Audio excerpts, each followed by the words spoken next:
নমস্কাৰ, আশা কৰোঁ সকলো ভালেই আছে। আজি আমি জানো আহক উগ্ৰতাৰা দেৱালয়ৰ ঐতিহাসিক ৰহস্যৰ বিষয়ে। গুৱাহাটীৰ ৰেলৱে ষ্টেচনৰ পৰা 1.5 কিলোমিটাৰ দূৰত্বত উগ্ৰতাৰা দেৱালয় অৱস্থিত। উগ্ৰতাৰা দেৱালয় ইয়াত বশিষ্ঠ মুনিয়ে আৰাধনা কৰি ভগৱতী উগ্ৰতাৰাক পাইছিল আৰু তেতিয়াৰ পৰাই ইয়াতে নাভিবীজ স্থাপন হৈছিল। সেই নাভিবীজ স্থাপন কৰিয়ে তেওঁ ইয়াৰ পৰা যাই বশিষ্ঠ আশ্ৰমত যায়, তেওঁ তাতে শিলাৰূপে থাকিল। এই মন্দিৰত তেতিয়াৰ পৰাই বশিষ্ঠ মুনিৰ আৰাধনাৰ ফলৰ তেতিয়াৰ পৰাই ইয়াতে ভগৱতীৰ নাভিবীজ হ'ল আৰু এই নাভিবীজত বৰ্তমানলৈ ইয়াত নানান ধৰণে পূজা হয়, যেনেকৈ কালী পূজা, মনসা পূজা, দুৰ্গা পূজা, শিৱ পূজা ইত্যাদি।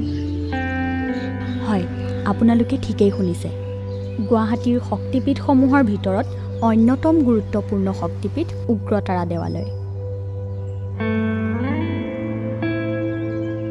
গুৱাহাটীৰ লতাশিল অঞ্চলত অৱস্থিত দশমহাবিদ্যাৰ দ্বিতীয় দেৱী উগ্ৰতাৰাৰ নামত উৎসৰ্গিত এয়াই হৈছে উগ্ৰতাৰা দেৱালয়।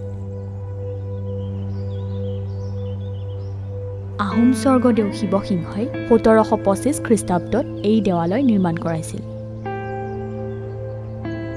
ভূমিকম্পৰ ফলত বহুতো ক্ষতিসাধন হৈছিল যদিও নাগৰিকসকলে পিছলৈ পুনৰ নিৰ্মাণ কৰে।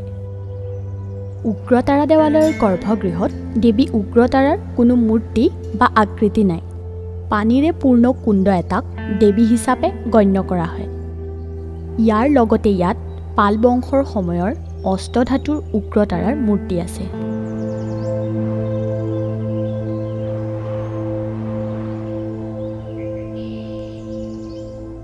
মন্দিৰৰ কাষতে শিৱ মন্দিৰ এভাগো অৱস্থিত। মন্দিৰৰ পৰিৱেশটো সঁচাই বৰ ধুনীয়া আৰু শান্তিপূৰ্ণ। জানিবলৈ পোৱা মতে যিহেতু এই মন্দিৰভাগ জাগ্ৰত, সেয়েহে ভগৱানৰ চৰণত ময়ো আশীৰ্বাদ ল'লোঁ।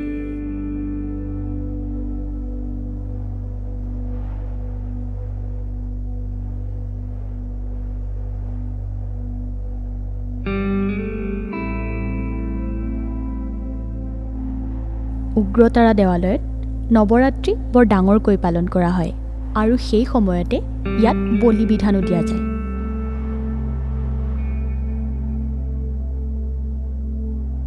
আৰু মন্দিৰৰ পূব দিশতে ঐতিহাসিক জোৰ পুখুৰী অৱস্থিত।